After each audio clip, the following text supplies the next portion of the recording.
And does everyone here have a merch account, or is there anyone here that's just kind of learning about it? I'm curious. Yeah, let us know in the chat. You got Lisa says she has. I think Allison put her hand up too. Get an idea here. Okay, You yeah. can unmute Allison if you want. Hi, I don't have my March account yet, but I'm right there, almost ready to go that direction. Awesome. So I'm just kind of listening in. Are you on Etsy already or anywhere else? Yeah, I'm on Etsy Okay, and I have an Amazon seller account that's like 10 years old. nice. What do you sell there out Um, of curiosity? right now, just junk from around my house. So That'll I'll do. have to morph that a little bit, I think. I used to sell handmade pretzel bites, like chocolate dipped pretzel bites. And Oh, then that morphed into, hey, I have 70,000 books in my house, so I'm going to list those. And oh, now so I'm good. here. I know a lot of people have come a long way with FBM and stuff. That's for those who don't know, it's fulfilled by merchant, and then there's FBA, which is fulfilled by Amazon, where you'd like order in bulk or ship your stuff in bulk to Amazon, where they would then fulfill. So that's how you leverage their Oh, Prime and stuff. nice. The FBM, I know a lot of people who are now in like print on demand and other places, but they started their Amazon journeys with fulfilled by merchant, and a lot of it was with books specifically. You can buy Mhm. books even still, like, you know, 15 years later, you can buy books on the cheap, score on all kinds of stuff at, used book, secondhand bookstores, yard sales, and some of them are worth some significant money. I know some people have made like some good six-figure plus, years Yeah. repeatedly. So It's a hustle though, right? You got to go source it all. we've got tier 10, learning, tier 10. Mario Okay. has an account. Tier 100, Krishna. Um, Nice. I don't, I No think account. Brian said he doesn't have any. No account, Tina C. Just Oh, no. I don't have one. Okay. Tier 10, tier 10, Okay. learning. Yeah. Awesome. I know there are some people though in it there. Oh, okay. Now Brian said I'm tier 10,000. You're confusing me, Brian. Oh, tier 10K. Nice. Yeah. And, other people in here are in the higher tiers too. So,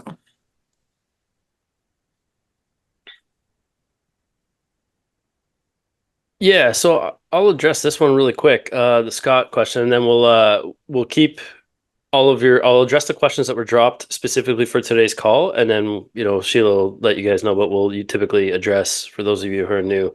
Any questions that pop up, just drop them in the chat, and Sheila and Stacy will be helping to organize and consolidate those, and then we'll hit them at the end.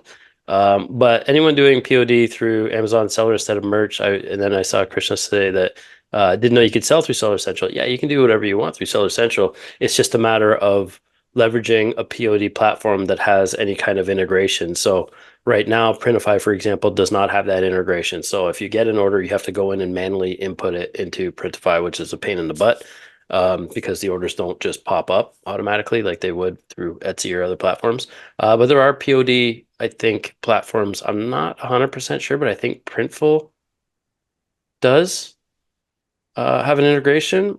But I know Printify, I believe, has an integration with eBay too. So that's another really, I think easier. It's easier in terms of platforms to sell on than Amazon Seller Central because it's cumbersome to get through all the initial hoops. But after that, it seems pretty easy.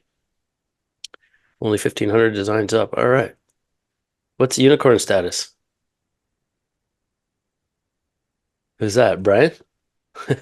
See Stacy type that. Yeah, I don't know what unicorn is. I think that's Isn't that like when you're like tier like 100 bajillion thousand, like yeah, the most? 100,000, I think. Yeah, I don't have that. I'll Yeah. probably never get there, to be honest. I don't think I'll ever have uploaded enough to get to that tier, but that's, neither here nor there because it's not about, a numbers game. Not in my opinion, anyway. Okay. I'll pass the mic over to Sheila for some housekeeping. okay. I didn't know we were doing that today. Oh, I'm The just going only off thing, your sheet here. yeah, the only thing I'll say is that there were a couple new channels added, so make sure to check those out. Is there anything else on my sheet? And yeah, that's about it. Yeah, and I will say the new folks, for those of you joining us, we will have an orientation that's going to take place, if you haven't already seen it, an hour prior to our regular Wednesday call. And it won't be very long or anything, but it'll help kind of give you direction of where to go, where everything is, that sort of stuff. And then we'll have a little bit of a Q&A. Shouldn't be longer than half an hour at all. And then we'll have a little bit of a break, and then we'll get into our regular scheduled Wednesday stuff. Yeah, as long as you covered that, I'm just going to say what the next call will be. So make sure you get your questions in for the Ask Me Anything. There's not a whole lot of questions, so you have a good chance of getting yours answered. It's in the events thread. Just look for the proper one. Ask Me Anything, and then the date would be on Wednesday, the 26th. Yes, and Tommy, you're welcome for the affiliate links. I mean, if you guys can somehow, it's doubly, like I said, right? It's great that if you guys are bringing in people in here, you've already done half the work and vetting them, and they're your friends, so you know that they're good people, and it's a chance to reduce your actual monthly. So, I mean, win-win. That said, let's get into the questions here. So the first one I had was from Cat Waits. I'm tier 10, 50 sales, and waiting to tier up. So congrats on the 50 sales. Is it best to keep removing old designs and adding new ones, or should I leave them be? It's only been a month and a half since I started. Excuse me. So congrats on the 50 sales for sure. 1.5 months, 50 sales. That's pretty quick. So you're doing something right. Question for you. Are you leveraging I know you sell on Etsy. Are you leveraging your designs on Etsy that are selling? Yes and no. Some of them are.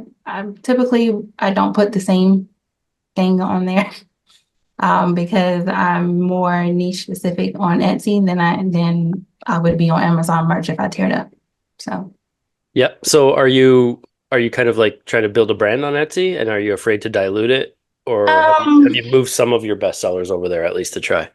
Yeah, I have, and it has worked. So my bestseller on Etsy, I did move over to merch, but because I only had 10 slots, it was kind of difficult because I had to maneuver it. And by the time I posted it, somebody already had been copied 100 times. So they used my exact pixel for pixel image. So nice. They got it up first there. I had it up first Etsy, and I got a couple of sales, but nothing much. But so I don't tend to put the same thing on there because of what I do put on Amazon. It's more trendy because to the tier 10 to get out of that. Yeah, that's what I did. So, and that's something that we're going to speak to today. There's a few people in tier 10 wanting to get out of it. So yeah, that's a great point. What I will say is you can report the design pixel for pixel if you haven't already. And don't worry about your Amazon one being, listed more recently. You're going to come at it from the Etsy seller who's got it over here, and send them your Etsy link, and they'll take that down like usually within 24 hours to 48 hours. If you haven't done that already. Yeah, definitely do that. Get on that. Yeah, so you're saying, should I leave them be? It's only been a month and a half. So the first question was the Etsy sales. I would try to rotate then your oldest. So out of all those 10 designs, your oldest ones that haven't sold. So you have any that haven't sold out of your 10? Yeah, I've already removed those this morning. Okay, great. Yeah. Rotate them out. Maybe do 2 a day. Etsy and Amazon are similar in that they seem to, it's an unwritten rule, but Etsy, they like activity in your shop. But Amazon doesn't say that, but I'll notice that if I list like 3 or 4 designs in a day, I'll see a tiny spike in sales or something, right? For like a day later or something like that. So, and it won't be necessarily what I've just uploaded. It's just the kind of like they seem to, reciprocate when you're putting effort in. That's not to say that, just dumping a bunch of stuff isn't going to move the needle necessarily, but yeah, in terms of what isn't working or what else to do to tier up, unfortunately, that's the thing, right? So you can, sell as many as you can, and we never know when Amazon's going to tier you up. That's the crappy part about the whole thing. It could be, a week, it could be months. There's been people whose accounts have been overlooked for a while, but I suspect that if you're doing, you're making the sales that I remember seeing that you were saying on Etsy, and you're using some of those and they're original designs, they're not, more of the same, a lot of that. So they seem to, they'll acknowledge that. And it's only been a month and a half. So I'd say in another month and a half, whenever they do their, seems to be cyclical every quarter or so, they do a batch of tier ups. So I'm hoping for you that you'll be there, and hopefully, you'll have doubled your sales by then, right? 50 sales a month and a half in is no joke. You're doing something right. I would take probably your oldest listing that hasn't sold, or one that hasn't sold again in the month and a half. You can always relist it once you have them broom, right? It's if it's only sold once, I mean, it had its little spike and then it's not selling again. You don't yet have access to ads, so you're not going to be able to pump any kind of ad dollars behind it.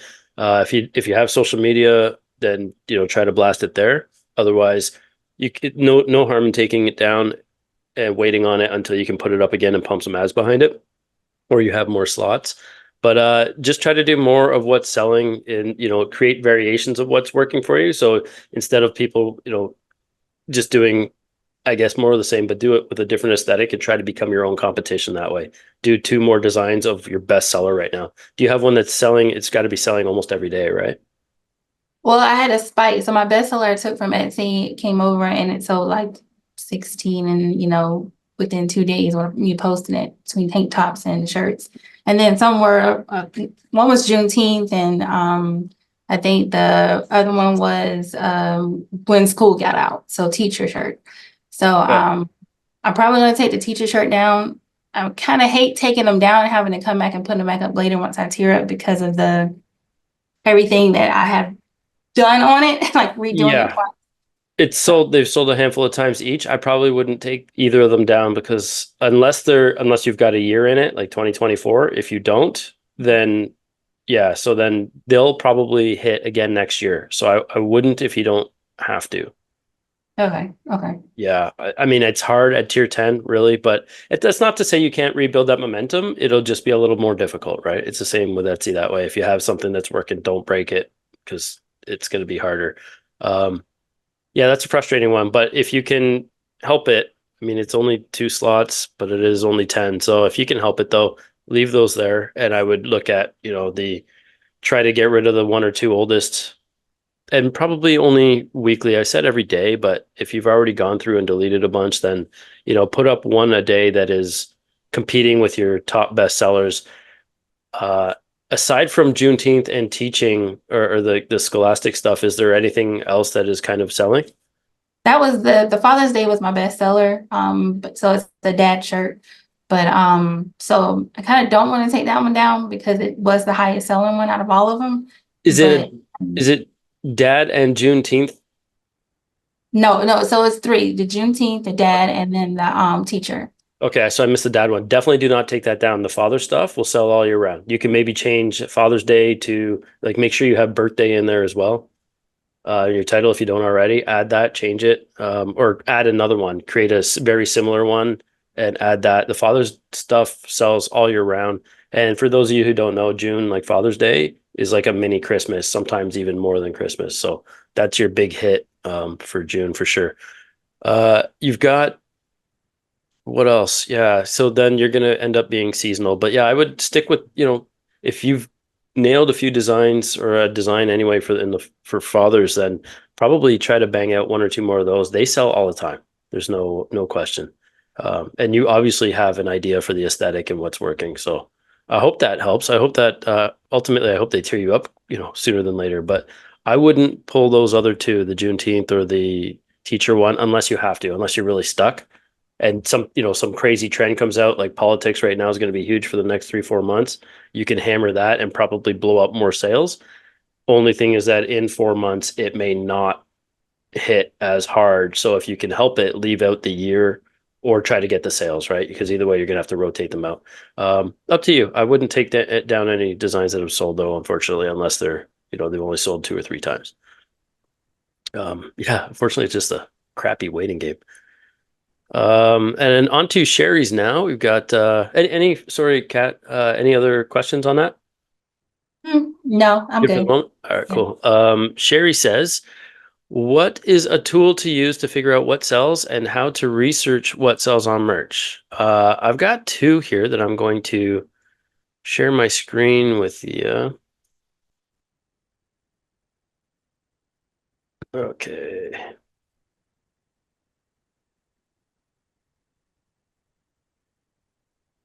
Desktop 2, share. Okay, you guys can see this here? So the first one, just going to click here, is AMZ Suggestion Expander. It is free. And my next favorite, I only use pretty much for the aesthetic of the dashboard. It's just prettier, literally. It looks better. And then Productor is the other one. I use Productor because it shows you the BSRs under each listing, and it is free. And then I use Amazon Suggestion Expander because you're not going to have a better resource for looking for Amazon shirts if you're looking for bestsellers and that sort of thing than the Amazon search bar. So like you can see my previous search I just did this morning. So Amazon Suggestion Expander, it does this. So it gives you options here, and then it has keywords that would go before. So what would people be searching now that it prepends your keyword? So men's funny fishing shirt. It has keywords that it appends with at the end. So funny fishing shirt for men. And this is also kind of gives you some insight as to how you can structure your titles too. And then it has just other relevant, and this category here, kind of, it's great for inspiration too that way. And it just, you can kind of see like get new ideas from it. Like a dad fishing shirt specifically, if you're doing, like in Kat's case, if you're doing dad stuff, try a dad fishing shirt. I mean, it's the season now for the next 3-4 months. And then, in the fall, it could be ice fishing or something, but something, that you wouldn't have otherwise thought of may pop up here, right? So that's one that I like using. And now if I just hit enter and didn't search any of those, the Productor now is loading, and it loads the BSRs under, and you'll see that in a minute, depending on my internet here or volume. So yeah, the other thing why I don't use a lot of the tools like the merch informers and stuff, not that they're not awesome, they serve their purpose and they consolidate, but a lot of them only show you merch on demand shirts. They don't show you like other stuff like this. Pole dance, I love a good pole dance. So it's a risque fishing design, for example. But like, why wouldn't you want to be looking at stuff that is selling regardless of, whether it's merch on demand or not, right? So that's one thing that I will look at here. So my retirement plan, another one, same company. My retirement plan is fishing. It's another BSR under 40,000 for under 50,000 here. And it tells you your estimated sales. It's Merch Informer has sponsored Productor. So you're going to have like two numbers here. One was the original Productor estimation. And the other one here is, I'm just going to turn this on so you can see. The other one here is Merch Informer's best guess. And I think if I used to do something. But yeah, it'll tell you, when they're added, when they were added. It gives you all the insight at a glance. I don't really need to look much past this. I mean, but this is the stuff you look out for. 100 bought in the last month. That's great, right? So you just scroll a bit. This is the way I kind of like find stuff. So don't be a dumb bass. Kind of funny. 1,000 bought in the last month, and that's largely probably due to Father's Day being that Christmas spike. Anything that could be thrown at a dad. And yeah, 50K BSR. These are like this one here, all around 50, 60K. This one too, not merch shirts, right? So I don't like to exclude anything, and I'm usually pretty generic with that stuff. So hope that helps you that way. And then the other one that I actually use a little more is the Everbee Chrome extension on Etsy. So I'll just show you. Jay, can I jump in quick? Yeah, please do. Mario is asking, this is something that you just mentioned, so I wanted to ask now. Would you recommend that we put men, women, or kids in the title as a keyword? On Amazon, absolutely. Yeah, actually, either way, yeah, for sure. Do that. Don't put kids if you're not ticking the youth box, and don't put women if you're not ticking, specifically the women box, unless it's a women design. A lot of the women stuff sells. Most of the designs I have that are specifically for women sell on the unisex shirt anyway. So if you're going to do that, then definitely put men or women or whoever it's for. That's a keyword I've always used, and it seems to work because people are always searching for men or for mom or for dad or for women, right? I'm just trying to, I got to sign in here.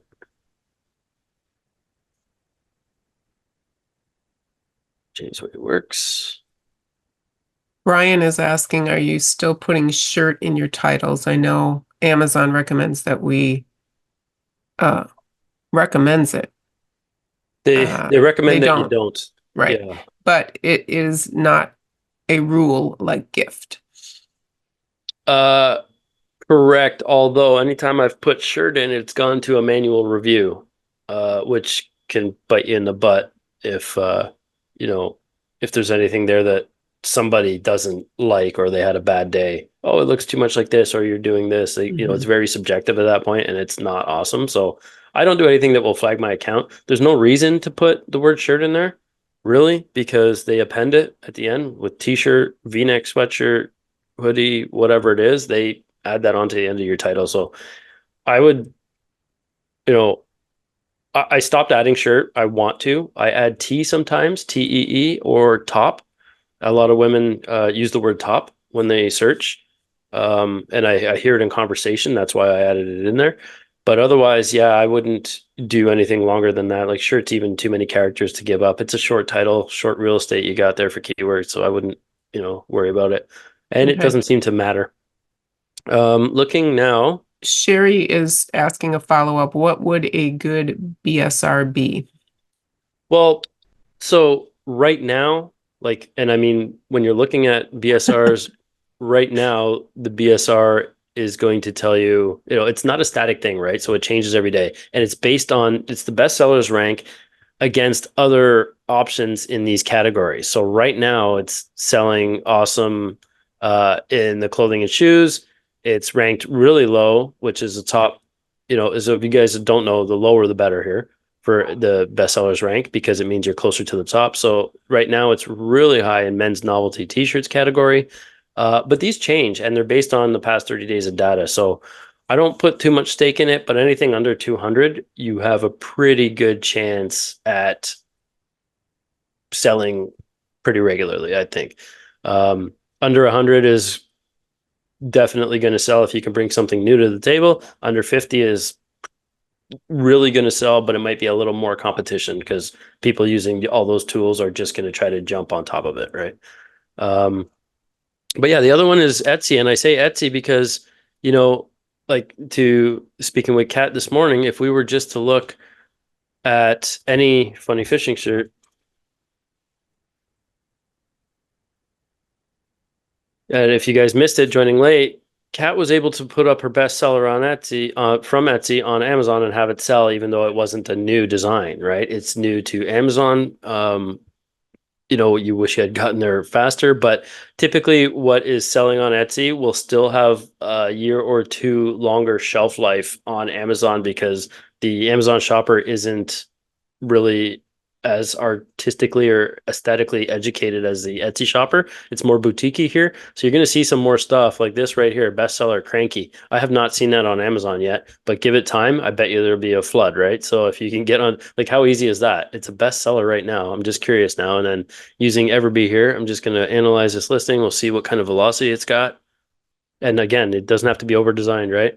So the listing is a month old. It's sold, excuse me, roughly 164 times for 3,800 in revenue. You know what I mean? That's the kind of thing.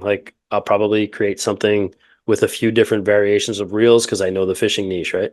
For saltwater, freshwater, all the different kinds of fishing, stuff like that, right? I spot this stuff, pay attention to this, and then check the velocity with something like Everbee. You can use eRank, has a Chrome extension too. I've just gotten used to clicking that Everbee button now. Yeah, but that's the main one there. So Etsy is probably the best and I think most reliable, but then Productor and AMZ Suggestion Expander are the two that I would use merch wise. Brian is saying, don't ignore the number of reviews either. Those with a lot of reviews are long-term sellers. BSR can often fluctuate a lot day to day. Yeah, and that's another thing. I've got this kind of further down in one of the questions there, but success, I've said, is, reiterated, Tony Robbins has always left clues, right? So success leaves clues is the quote. What it is, how you can identify potential gaps in the marketplace is looking at people's reviews. Look at those crappy reviews too, not just the good ones, right? The good ones will kind of reinforce what you already know, why they like it, might get some, inspiration of what to change or what could be better, but also look at the bad reviews. What don't people like about it? Was there a mistake in it? Was it American flag and had one too many stars? Did it have, different things that they complain about from the design aesthetic? Those are the wins. And if it's still selling, if you put up one that is better, and then that, by better, I mean like that is maybe accurate or correct in a sense of where the other one is wrong, but it's still selling. Now yours is that much better because it's actually accurate too. So yeah, reviews are a good one. Kelly Roberts says, for merch ads, do you run ad on everything? If not, what makes you put one on or not?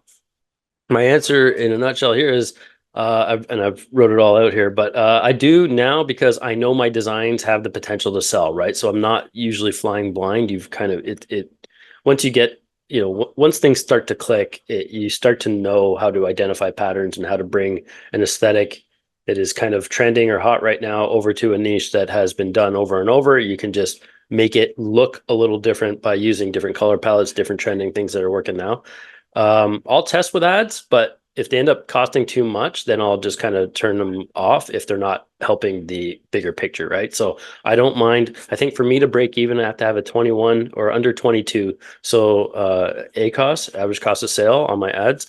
So if it's 21.8 or 9, that's basically the break even there. If it goes up to 24, 25, 26%, I'm losing on that particular ad. But if people are clicking on my brand, I might be getting more organic sales, right? So always be prepared to look at the bigger picture. If you turn off that ad that isn't necessarily profitable by on its own, it may, impact a broader spectrum of sales for you. If, however, it's just burning through ad budget and you're not making more than a sale or two, then yeah, I would turn that off. She says, I recently did designs for a graduation sub niche, and there were 0 merch designs for it. I put ads on them and received sales, but I wonder if I didn't put ads on them, maybe they would have still received those sales. Just going to stop share here so you guys can see me. Maybe but I wonder if I didn't put ads, would they have still received those sales since I was the only one in that sub niche? Thoughts? Absolutely good chance they would have gotten a few sales, but it probably very likely would have taken you longer, and good chance you might have been overtaken by competition, like in to Kat's point earlier, how she kind of slept on moving that one over, and by the time you get into it, it's already got a bunch of competition, right? Yeah, and they would have made better versions of it, but I would always suggest running ads if they're available to you. I mean, if you just look at any major business out there, I mean, the one thing you should never do is cut your ad budget or your marketing budget, right? Especially when times are tough and people are, holding their wallets and their bank accounts a little closer to home. The ones that continue and push through with the advertising or the marketing are the ones who kind of resonate, right? So when you're ready to go back out, you've only seen a handful of people advertising now because everyone kind of pulled back on their ad spend. That's not to say that you can't build, social media followings or anything like that too, right? So there's ways to go about this for free. You can also leverage influencers, reach out to them and just ask them, like micro influencers, people that have like maybe 3,000-4,000 followers in your particular niche or in that niche for that design.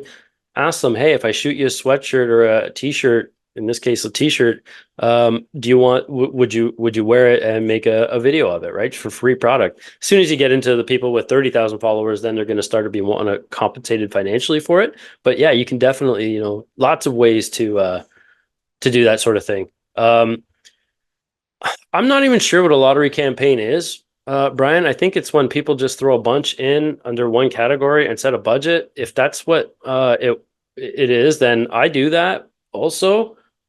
Like I'll never put more than like 20 in one kind of lottery. If that's the lottery campaign, I'll never put more than like 15 or 20 because I don't want to have to decrease or turn off the ads or decrease the ad spend on ones that are performing so that the ad budget reaches the next ones in succession. I don't think it's a great strategy. It seems to work for people. I don't really practice it. So in the sense that people are dumping like 1,000 listings in that one, it just makes no sense to me. I'd like to keep it in chunks so I can kind of stay on top of it. Mario. And sorry, Sorry, you can go ahead. I was just going to say, if you have ads available to you, run them and try to bake, an element of your royalties or your budget into, ad spend into your budget.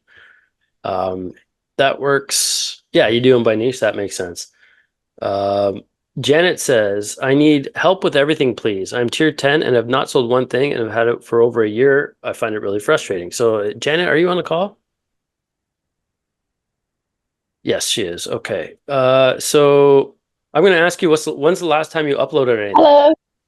Yeah. Hi, So can you hear me? sure can.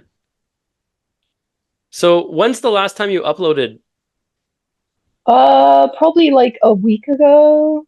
I Okay, haven't so been really consistent what's your with it, processor? Are you so deleting your oldest ones and adding a new one? yeah, pretty much. Like when they don't sell, I just delete them and then I try something new. Okay. I would stick to doing the same kind of thing, but again, this goes back to the brief convo with Catherine earlier. It was like, if you want to capitalize on stuff now and get the sales now, trends, seasonal events, and politics is what I was talking about. So stay on top of, social media. Politics is going to be a gold mine, at least for the next 3-4 months. And then you're pushing into seasonal. So conversely, when Kat was doing the end of school, you can be looking at the start of school, right? Moms Okay. in general go nuts for their kids going back to school. We all see it, all the pictures of the heights before and after. They're always comparing. Same with like dog moms. But the school back to school is huge if it gets that far and you haven't made, your 10 sales.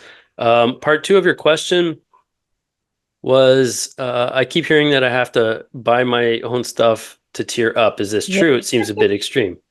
So this is something like buying your way out, it works to get you those 10 sales, but I also would look at it in a sense that if you can list, the evergreen stuff or something that's, a little more niche, but you have people or friends or people in that niche, it's a great way. You can set your prices at 13, whatever it is, the lowest 13.50 or whatever, and buy 10 of those shirts to give away as gifts to 10 people, right? Yeah. If 5 people give them 2 shirts each, you're paying like $135 for 10 shirts. You don't get much cheaper for like something unique that you created, right? Yeah, That that's true. said, I, as a Canadian, did not have that opportunity because there is no Canadian merch, so I couldn't buy my own. And I think if I did try to leverage a broker for shipping, it would have been like a $50 or $60 t-shirt. So I was like, forget it. All I did was chase, the seasonality. So it was September. We were coming into that. I didn't waste time with school. I didn't waste time on Halloween. I just put up Christmas stuff in September and it started selling like 2 weeks later. It's, Christmas, people buy that stuff as soon as September hits. That's the other thing. So, unfortunately, when January hits, February hits, that Christmas stuff goes right down the tank. But it might be, Christmas is definitely something that'll get you there if you miss the back to school train. But right now, I would be looking, you want to stay like 90 days out, typically at least 60. So you're right on the cusp here of coming into the, the back to school stuff. So try to do Okay. something like that. But then if you have friends that have kids, like the back to school stuff, a funny shirt for the kid to wear, that's also evergreen. So it's not only specific to your friends, but you can definitely buy them stuff and have it shipped to them directly too, or just Okay. hand them out. But there's no guarantee that you're going to get out of tier 10 for months, regardless of your sales anyway. It's just a matter of getting the listings, the sales, and then whenever Amazon decides to, hit that button. And then Scott on that note says, what are the best ways to get out of tier 10? I got accepted quickly, but for some reason my Amazon ads account was immediately suspended, so ads haven't been an option. You won't get access to ads until tier 5,000, I think. So if you had access from a previous way, then that could be why they suspended it. I'm not sure, but you also can't, I don't know, what niches you're in, but you can't advertise anything like booze or politics. So if you got politics shirts, they don't let you advertise those. They'll be deactivated. And if you continually kind of violate that stuff, then there'll be they'll just kind of pause your ads account or cut you off that way. Yeah. So Kat saying in the chat there, I just noticed that she asked her friends something they wanted and got 8 sales from that. That's great. That's 80% of the 10 you needed, right? So that's huge. In terms of buying your way out, though, I don't think you're going to find a better bang for buck than just making stuff for friends and pricing low so that at least you get the sales registered. You might get the dollar or whatever, or no, at that price, it's no royalty. But if it's an evergreen design, you're going to start that sales velocity. And if you do buy, this is the other thing. You want the sales velocity. That's the number one, way to start that kind of velocity ball rolling is buy 1 or 2 a day if you're going to buy 10, and then buy 2 the next day, and then buy 2 the next day, and then buy 2 the next day. It tells out Amazon to start showing that in the search results for you. So as opposed to buying all 10 that day and then none again. So I hope that makes sense. Any questions on that from Scott? Yes. Okay. Is it okay to buy them through your own account, or is that a red flag? No, you can buy your own. You just cannot review your own. You can absolutely buy your own, use yourself as a drop shipper, send them wherever you want. That's totally fine. It's not like Etsy that way, where you can't use your own account to buy your own stuff. But yeah, you can definitely buy your own, send them out. Just make sure that you are not leaving reviews on your own products. That's a big no-no. You'll actually just get terminated. Okay, hope that helps. I don't know why your ads account would have been suspended, nor why you would have had access already to ads. So I'm not sure what's going on there, but so over to, oh, good, ads enabled on tier 100. That's awesome. That's great. Just be careful; they can get pricey quickly. Over to Mario's question. I watched a recent video with Jay, which went through his big 3 niches. As popular niches are hard or difficult to crack, would he be able to share his ad strategy if there is one? I also assume these were scalable designs. So one thing, I don't do scalable designs. So if you're doing something like world's greatest and then you have dad, mom, doctor, nurse, whatever, I don't do those. They're ugly. They flood, and then when people put that in the search results, world's greatest, it's just mom even. It's going to show up for world's greatest. Everything else is going to populate too. It's ugly. It looks terrible. It wastes space on Amazon's server. It buries good listings under thousands of crap that nobody wants. And I think it's a terrible way to go forward. I don't, also, this is a mindset thing. So and this is, mindset's a big one. Big niches are not difficult to crack. I think people just preach that, and they, micro niche, because they copy or they do very similar stuff in the search results for what they found in those tools that were only showing merch results, right? Like all the tools out there. I just think it's because they're doing similar stuff that so if you put up something with a slightly different font than the other 100 that have been selling, why would anybody pick yours again without that social proof, the reviews, the sales velocity, nothing, right? So why would anybody choose you over that? But if you're bringing something new, like I was saying, bringing a trending aesthetic, pay attention to TikTok. That's a gold mine for aesthetics. And then trends.pinterest.com or business.pinterest.com. I think it's trends, right? Sheila would know that. Are you talking about Pinterest predicts? There's that, and then there's trends also. There's Google there's trends. Mm-hmm. Yeah, it is trends. Trends.pinterest.com. Yeah. Yeah. So that's a gold mine for aesthetics that are hot. And Pinterest's accuracy with predicting is infallible. It's too good to not pay attention to. And then put that aesthetic on some of the stuff that's out there. A question for you, Mario, if you're on the call. Have you tried to target a big niche? And if yes, did you do your niche research to identify what was missing, or were you just trying to offer more of the same or something very similar to what's already working, right? Because He I is think on. okay. So if you mind letting me know, because if you're I just am on. doing Um, I was at the research stage really. I hadn't uploaded, so when I saw your video and you said it was, I don't know, it was birthday pets and tacos, I think, because I remember the taco cat, which was yeah. very nice. But I mean, birthday, it's it's huge. So I was thinking, like you say, of bringing something new to the table. But like you said, there's a flood of stuff out there, and then you look at a bestseller, and it's pretty generic. There's nothing special about it. So I haven't got to the stage of uploading anything just yet. But I wanted to get your take on it first before before I went and uploaded anything.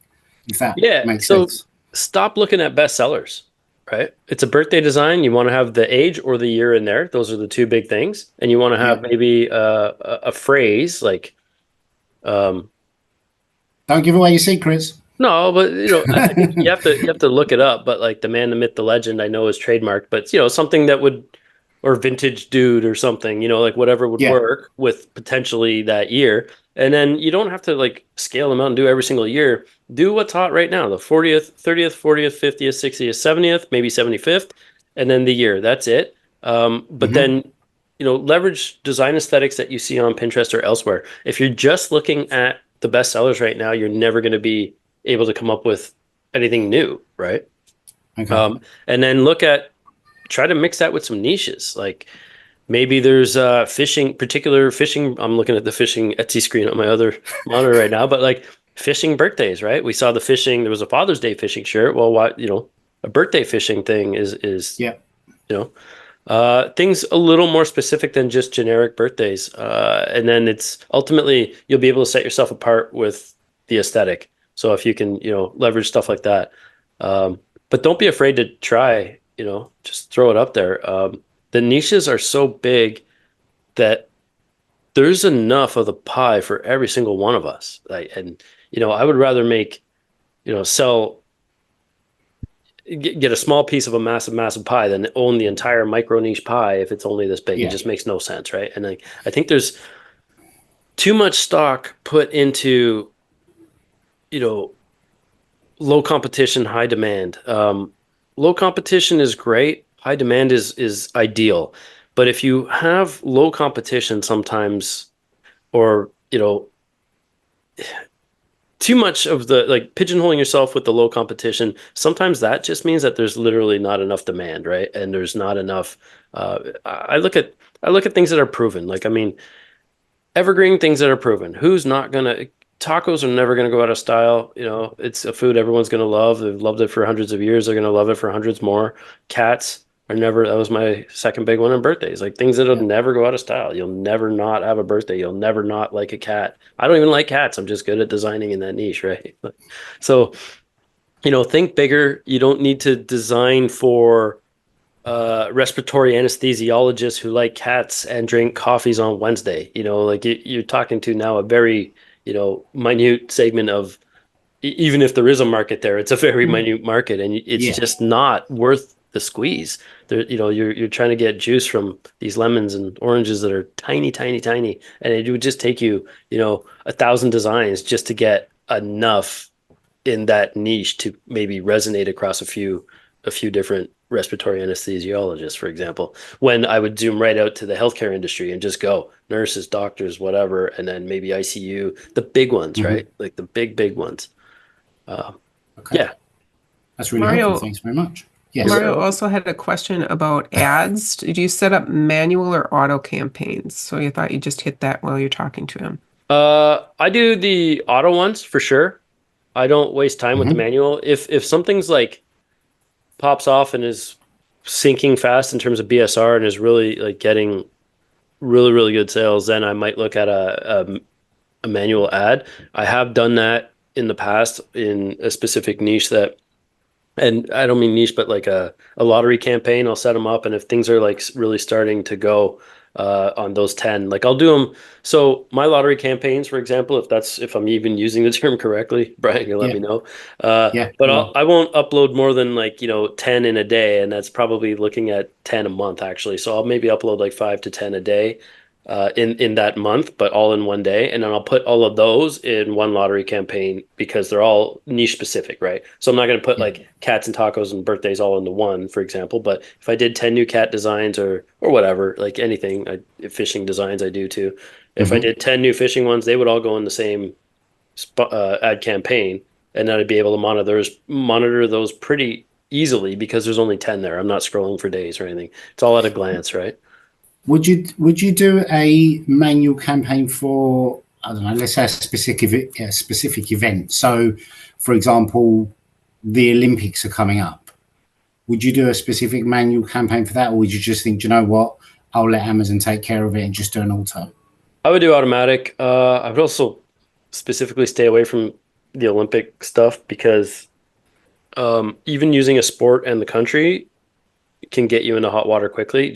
I'm not saying that you're going to be doing, I know we're using it as an example, but USA Swimming, for example, is trademarked. So Yeah. country and Okay. sport alone is not, even if it's not Team USA or anything like that, and you're trying to be extra, safe, you could still bite yourself in the butt that way. Color combinations are protected also. So yeah, too much can go wrong there. But that, That was only an example. I wasn't going to do it. yeah, no. I just want to make sure that everybody else is aware, right? So Yeah. just Yeah. Yeah. tread lightly with that stuff. But yeah, no, I wouldn't. You wouldn't do anything special for it, like a No, manual campaign. no. Your time is better spent designing and researching, making designs. If you can spend Okay. all this time analyzing the data, but at the end of the day, if the design sucks, it just doesn't matter. It just becomes expensive crap. I said, right? If your design is still Yeah. crap and you're pumping ad dollars behind it, it just becomes expensive crap at the end of the day. Yep. And so Absolutely. yeah, that's where Okay. this is the way I've done it, and it's worked so far. So I would honestly, and this whole thing is really, a lot of it is based on design. And you guys might hate me, but the homework coming up for this one is going to be a more text-based stuff too. So, it's funny when we talk about design and people are like, "Oh, text stuff it's typography. It's my hardest. It's my biggest nemesis when it comes to graphic design." Well, yeah, because nobody takes the time to learn it, but it's fundamental. It's fundamental. Most of your designs that sell, not all of them, but most of them will have some element of text on it. And the nuts and bolts of that is that you need to know how to, properly place that. So, hope that helps. Yeah. Thank you very much. You're very welcome. I'm gonna try to get through a couple more here. The Kelly says, "What's your favorite way to find ideas besides looking at your past sales and keep doing what's working?" So, niche research is number one. Go down the rabbit holes, get lost, and waste time. It's not going to feel like work if it's fun. Everybody, says rabbit holes are the enemy, but when it comes to niche research, they're where the gold is. You can get lost and find all the stuff. Again, Pinterest is great for that. Things that you would just see, they're like, oh man, I can make a shirt design out of this. Like I'm always looking. Stacy will tell you when we're out, I'm like, I'm gonna put that on a shirt, or things like that. You just think of stuff that way, or it becomes second nature.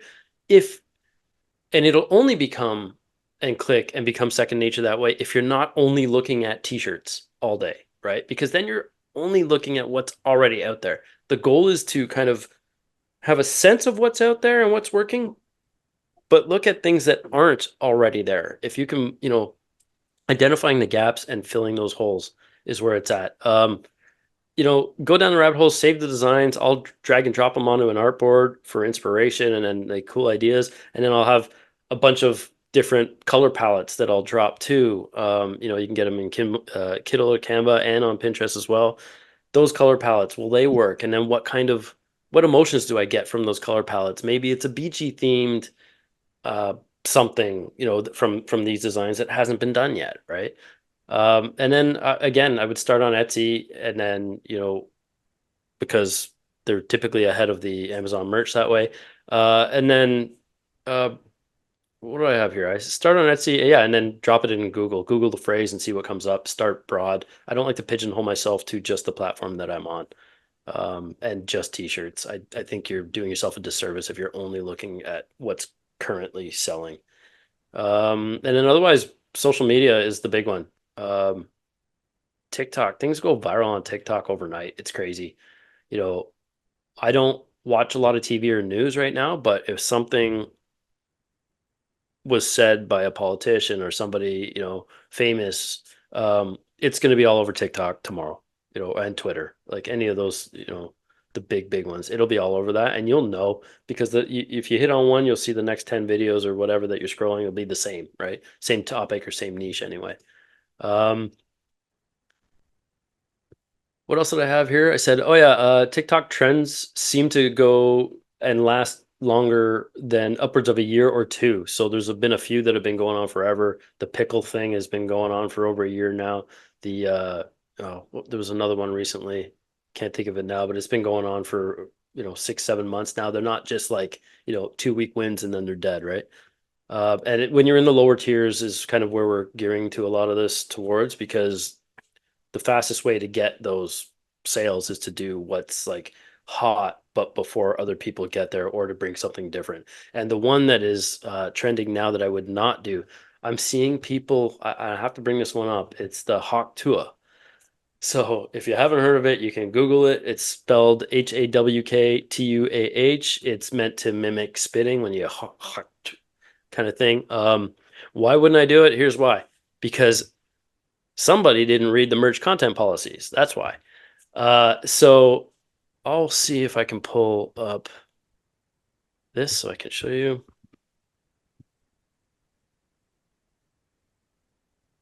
Merch. Resources. And I'm just going to show you this so you can see best practices, content policy, and then we'll just share this screen. Desktop 2, share. Can you see this right here? Sexually obscene content. So part 2 of that hawk tuah, what would you do? I think the thing was like, what would you do to get a man going in bed? Okay, so you're starting there. That's sexually obscene. Give him that hawk tuah and spit on that thing. No brainer, right? I don't know. People just seem to say it's safe, do it. I think it's ridiculous. I think you're putting your account at jeopardy. It's funny, do it elsewhere, jump on the train if you want, but do not do it on merch. I think you're setting yourself up to get your butt removed, get your butt booted. There are 2 pending trademarks. Don't even worry about the trademarks. By the time this trend is gone, those trademarks will be almost close to registered if they're not, already kiboshed anyway. So yeah. Yeah, the girl in the video has official merch. I guess a brand reached out to her actually, and then they're licensing her, so they're paying her out for that. But then she kind of went dark, it looks like. So Stacy said, don't even do alternative or alternate spellings. yeah, not on merch. Do it anywhere else, but merch literally sexually obscene. If that's not sexually obscene, I don't know what is, right? It's not like you're not depicting an act, but it's implied. I think it's just not smart. Again, your account, do with it what you will, but there's so many other ways to win on that. It's mind-blowing to me that people don't read this stuff. If you don't think, like, maybe let me know in the chat too if you don't think it's sexually obscene. I don't know how spit on that thing isn't, right? It's literally telling you what they would do. So yeah, there's that. I just wanted to make sure I call that out. Otherwise, finishing with Kelly's thing there, like other ideas there, then see where that Google search to circle back where that takes you, and then plug in some of the stuff, your niche, and ask for funny or similar or more crass versions of those phrases in ChatGPT. It can be a massive gold mine. Just ask it for 20 possible phrases that are similar to these 3 for this niche, and it'll dump out a bunch of stuff, and it's cheap. I think it's $20 a month, but it's money well spent. But yeah, spend your time on social media, and then stay on top of the hashtags too. Next on to must have been updated since you looked at the TOS. No, that's been there from day one, like years. that particular sexually obscene. That's been there for years. That's also why I don't do it. And case in point, I had Father's Day design, the world's greatest farter or father. It's crossed out and it said farter. Okay. Because I had youth tagged or selected, it was removed for violating the youth content policy. So that's how vanilla merch is. And I was not able to advertise it because it said it was obscene. And it was like, like the one with the dad's holding the baby's finger or whatever. Or yeah, or the baby's holding the dad's finger or whatever. It was one of those, but I put the motion lines behind it, so it looked like he's pulling a finger, like that old joke, like pull my finger and then you fart, right? It was too obscene. So, I mean, do with that what you will, right? I think anything that is explicitly suggesting sexual activity would be considered way more obscene than somebody pulling a finger on a fart. So, yeah. Yeah, Sherry says, wow, yeah, I agree. I was beside myself too. And, 3 months of going back and forth because they take 3 weeks at a time to get back to you. It's only like 3 or 4 messages. But yeah, it turned out that, yep, sorry, no, we're sticking to our guns and that's obscene or deemed not appropriate. So whatever. I'm allowed to have the listing there. I'm just not allowed to advertise it and I can't have youth tagged and blah, blah, blah, blah, blah. So pain in the butt. Millicent, welcome to the group, by the way, Millicent. She says, Tier 10, love to get organic sales and move to the next tiers. My question is, as I learn to design, how do I utilize marketing methods such as social media or any other methods to bring sales? So there's, in terms of social media and that stuff, I would start with like building a following in your niche to drive your own traffic if you're going to do that, if you decide you want to do that. But otherwise, I would just get on social media platforms, like I said before, where the people you're targeting hang out. So wherever those designs that you're, the people who would be the intended purchaser or end user of that garment with that design, where are they online? And then look at the trends again and like stay on top of social media that way. Because whenever a trend hits, especially TikTok and stuff like that, if you're not buying it right on TikTok, everyone runs to Amazon because why? Amazon has Prime. You can order it today, have it in your mailbox tomorrow. They want to be on top of that.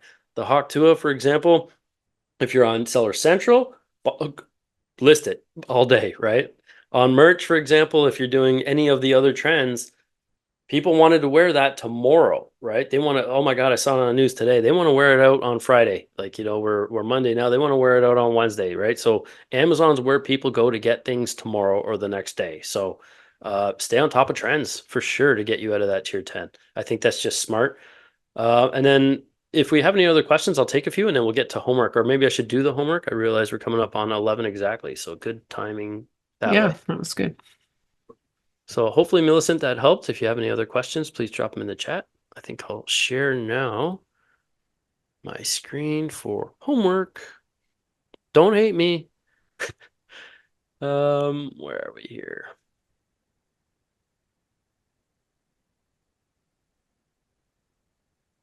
Sharing my screen? Nope. No, okay, good. Okay, you can see that. I'll just go back here. Yes. Okay, so the homework today, your task, if you choose to accept it, is to use platforms like Instagram, X, which is Twitter, Pinterest, and TikTok to spot trends. Look for the ones that will be around for at least another 3-4 months. Specifically, politics is huge. And you've always been able to, this is another thing that I think people need to know.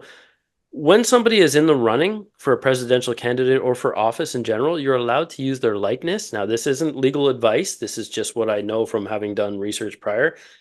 Disclaimer here that you should always reach out to an IP attorney if you're going to, have any questions. None of this is the be all end all here. I'm not the Bible on this stuff. It's just what I recall from my past research. But typically for electoral candidates for POTUS, you are allowed to use their likeness or their name while they are in the running. As soon as the election is over, whoever is not the POTUS, you are not allowed to use. So you'll have to go through and remove whoever doesn't win. But politics in general is a hot topic, as you guys know.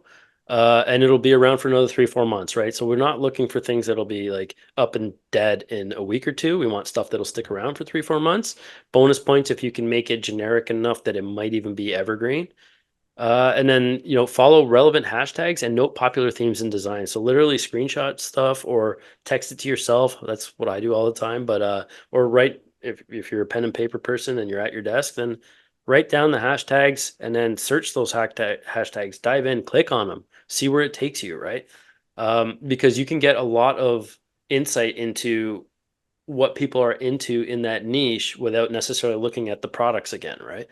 And then the goal here, the actual homework takeaways, is once you've done that, make 3 new and different designs for the same niche. So when you've decided on, a niche or something that you want to potentially try to target, we're going to make 3 designs for that same niche. 2 of them are going to be text only. And then the other one is going to be a better, unique version of something with a BSR less than 100,000 or something that is like selling a lot of. So I want you to make a unique version of that and make it way better. So you're not going to use their same fonts or same colors. You could use maybe the same phrase or tweak it a little bit. ChatGPT is great for that, but definitely try to do something completely left field from that bestseller that makes also sense for the niche. So if it's like a funny mechanic shirt, you're not going to want to use bubbly fonts, right? You're going to want to use some kind of elements of grit, maybe something more rigid, things like that. So keep that in mind, like the aesthetic for the niche, but try to bring maybe some new colors, some different fonts that haven't been done, things like that. But then we're going to go back and look at the first 2 here is make them text only. Text sells, and it is fundamental that you guys get a grasp on how to, shape and deliver text in a way that, makes sense, because for those of you who have taken the typography training, you'll know that it's very easy to overdo it with text. There were examples in there that, simple sells, right? And that's the other acronym is KISS, which stands for keep it simple, stupid.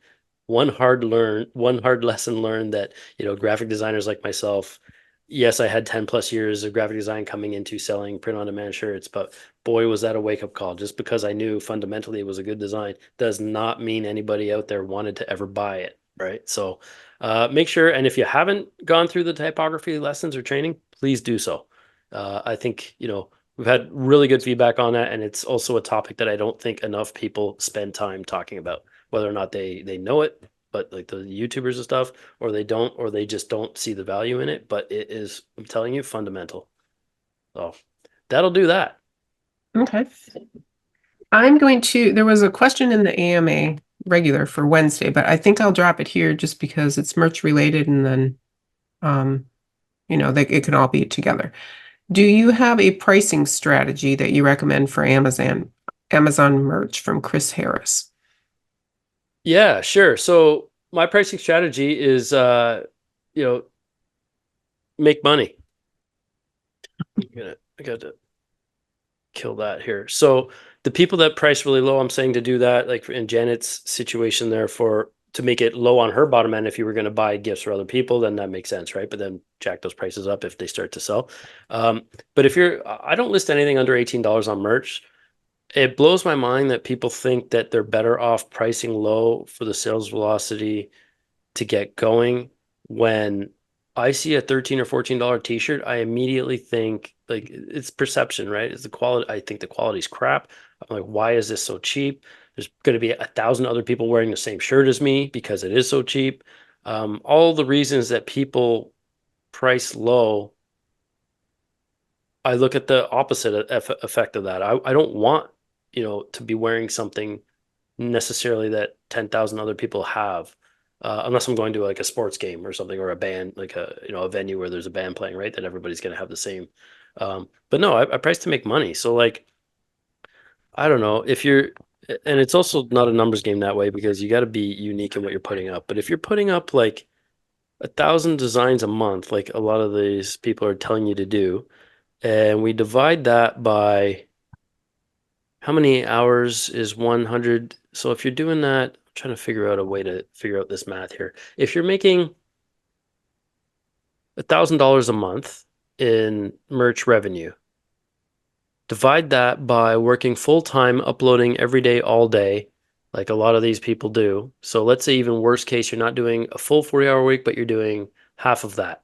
So, or a 30-hour week. So 30 times 4 is 120. So $1,000 divided by 120 hours of merch, you're making $8 an hour. Like, It's minimum wage. You know, it's not a viable source of income at that point, right? Conversely, if I'm making, you know, sales that, you know, stuff that sells, but I'm only putting in a few hours, all my hours of research is where I put my time. Like all the hours that I put in is 80% research, 20% design. It's and even then it's not a lot. Like it's you're better off spending 1 to 3 days researching, 2 days researching, 1 day designing, and then maybe the other day uploading, and then see how that goes. But if you can bang out like 5 to 10 designs in those 3 or 4 days, that's way better, I think, time spent than just trying to make sure that you have 10 uploads every single day, because you're going to be cutting corners and sacrificing, you know, quality. And it isn't a long-term play. It just buries again everybody else's stuff that has a potential to sell now has to be shown on top of hundreds or thousands of designs that are, you know, scaled designs, for example, that just will never sell, right? So $18 minimum, so $17.99 give or take. Oh, $17.99. And the Minimum hoodies? $7 royalty. They capped the royalties on the hoodies now, so $7 royalty is what I start with for hoodies. But yeah, as soon as they start to make sales regularly and sink below like 200K BSR for the shirts, or get a review. If they get a review, I'll jack that price right away up to $19 or $20, and then kind of let it sit there, $19.99, whatever. Yeah, $18 to $22 is where I like to be. Yes, Okay. Brian. Yeah, good for Want you. the next question? Sure. Yeah. Okay. And yeah, if you guys have to jump off, totally get it. Don't feel bad in any which Yeah. way. No problem at all. We're over our time, so feel free to drop. This is recorded, so you can watch the replay. Yeah. Okay. This is referring to takedowns. Is there a template, as in what to write to Amazon to get a copycat removed? Use their reporting portal. There's Yeah, Brian shared the link, but he's Okay. just wondering, do you have a specific thing you say? just it's a pixel per pixel copy. Okay. Yeah, pixel for pixel is the key there. So you can do like pixel dash for dash pixel copy, and then in brackets if you want to do P4P or something like that. Less is more with Amazon. If you put too much information, they look for reasons to not remove the listing you're reporting, is the way I go about it. So give them less reasons to say no. Just give them like the meat and potatoes. You Okay. are not the seller. Put that down there. You do not sell on Amazon when they ask. They are the seller. You are not. They are just using your designs, right? It's Amazon who ships, who prints, who packages, and who gets the returns. They just shoot us a cut. So make sure down there that that option that you are not the seller. Okay. Thank you also to Brian for dropping the link. Thank you. And yeah, they usually respond within 24 to 48 hours. They're pretty quick about it. Business hours. I'm new. Do you think it's better to first get some sales on Etsy Yeah, before starting merch? that was my question. Okay. Yeah. I wouldn't wait if you've got accepted. If you've gotten accepted, then I wouldn't wait to list, right? Because you're not going to make money if you don't have anything for sale. That's the end of that line. But if you have stuff that is selling on Etsy, the nice thing with Etsy is you can put up as much as you want in whatever niche that you're targeting, and you'll be able to identify what sells without having to kind of just sit and wait. Etsy might give you some more insight. You can see the views, the clicks and stuff, and you don't have any of that data in Amazon until you have ads available, which you won't until I think somebody said tier 100 now. So I would try Etsy, you're just not restricted to 10 designs, right? So you can just try more and see what happens. But then anything that sells on Etsy, I would try to move that over to Amazon for sure. But don't wait to get your 10 slots filled. You never know. You might hit something, right? So yeah. Thank Just you. make sure you absolutely check trademarks like crazy all day. Yeah. Okay, thanks. No problem. Okay, Natalia, when you were talking about tier 10 and putting up trending items, she had a question related to that. I have a question about this trending option. That would be like a general store, right? Because you have everything related to different themes, like kids going back to school, Father's Day, Christmas.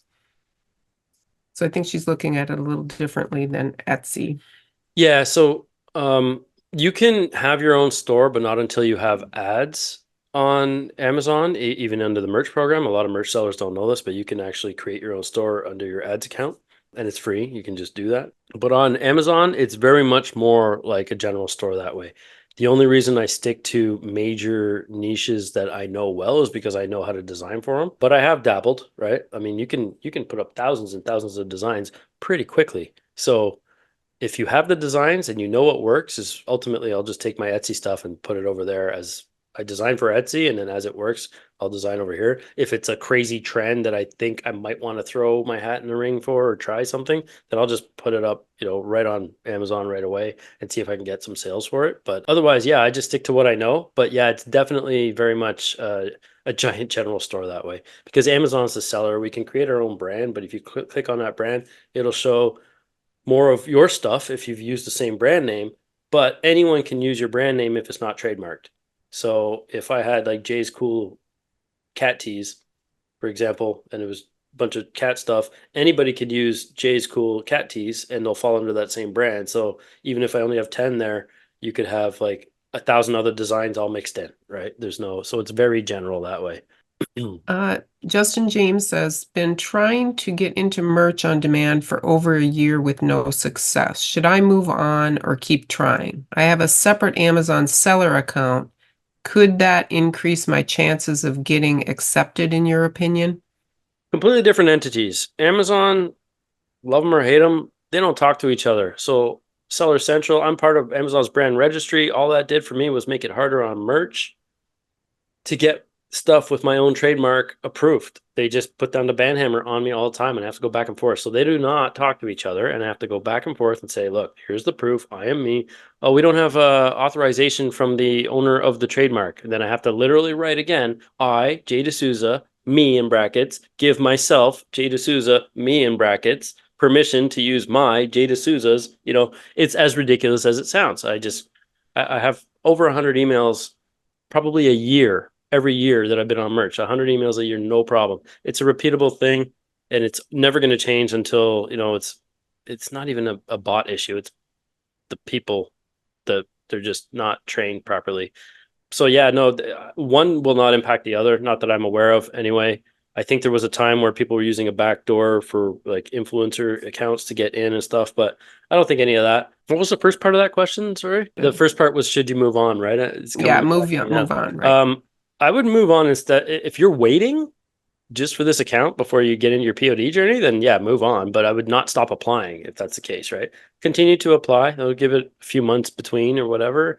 New email address. I think somebody was saying they wanted a new phone number as well. So that's kind of what I've suggested to a few people, and it has worked for them. So that said, though, I would, yeah, keep applying. There's no harm in applying. It doesn't take that long. But yeah, don't wait for that golden gate to open. Like there's so many other places to sell your stuff, right? There's Etsy. You could have a Shopify store up and running if you wanted. But there's the Redbubbles, the TeePublics, and there's other ones. Like there's all kinds of places where you can put your designs and get money for using what you've already created, aside from Etsy. But otherwise, Etsy is probably the next best in terms of e-commerce in general. So Amazon is like, I would say it's like riding a tricycle, e-commerce, like, but riding a trike, right? Because you can't really screw up. Etsy is like e-commerce with training wheels, where, you're getting introduced to customer interaction. All these things are going to help you in your business, right? You're going to be able to deal with customers. You're going to be able to solve problems. These are going to help you going forward. On Etsy, the nice thing is that you can make 3 or 4 or 5 times the profit margins, right, that you're doing on merch. So I would not wait around for, an approval. Long way to say, don't ever wait around for anybody, man. Go out and get it. Krishna is asking, is there a way to spot trends on these social media platforms? Search for trending videos? What they're going to show is what's trending, right? That's pretty much what's popping up. Like just keep scrolling through and you'll see things that are popping up over and over and over again.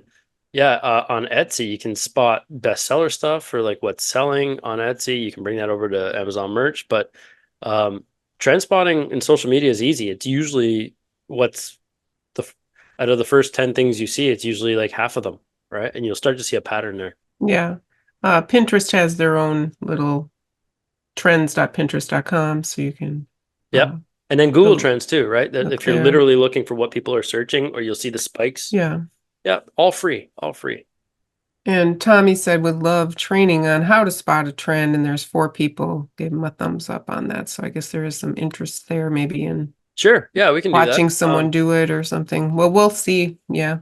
Well, We can figure that one out. The quickest way though is to look at Google Trends and Pinterest Trends. You can see, like Google Trends, you can see the search volume for certain keywords that are hot, and you don't have to dump in anything to see the search volume. You can, but it'll show you like what's hot in the last 48 hours, 1 week, whatever. It'll just show you what people are searching live, right? So that's a great way to spot some trends too. yeah, and I'm gonna go over that Pinterest tool. I'll go through over everything for that. Let's see. then- I have. Are you ready? Or it's like 12:20. Do you want to keep going or? I'll take one more. Sure. I'm We'll take- in two. Sorry, Sheila. Just looking now, Productor dashboard. So if you've got Productor, you can scroll down on your Productor dashboard. It's got, things that are people are searching for right now, and it's based from Google Trends. Okay. Yeah. That's good. I'm in tier 500 and I have ads. I believe I had them in tier 100 too. There was a discussion about that. Lynette posted that. So some people are having them in 100 and Cool. That's awesome. I wish I was able to. I don't think I had ads till like tier 5,000, 500 or 1,000. Stephanie asked, does anyone use anything to sync Etsy with merch on demand, such as export your store? I do not. not- I don't know. I guess that's a question for everybody. Kat says use them for Walmart, but it was a mess. Yeah, it sounds like it would be a disaster. There's so many things different. So I don't even understand how that would work because yeah, I don't know. You're not using the mock-ups. The tags don't make sense. The titles are different characters. I don't know. I see all the headaches there. I don't see it being fluid at all. It's so easy on merch to just drag and drop your artwork onto the stuff. So I don't know.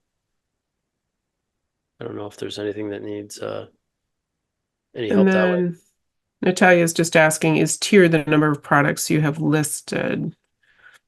So in Amazon, I'm gonna see if I can pull this up. They have a tier system. So you start in tier 10 and you're only allowed to list up to 10. Let's see if I can pull mine up here. You're only allowed to list up to 10 designs, but that doesn't mean you can only have 10 products. They changed that. You used to only be able to have 10 products, but let me just see here.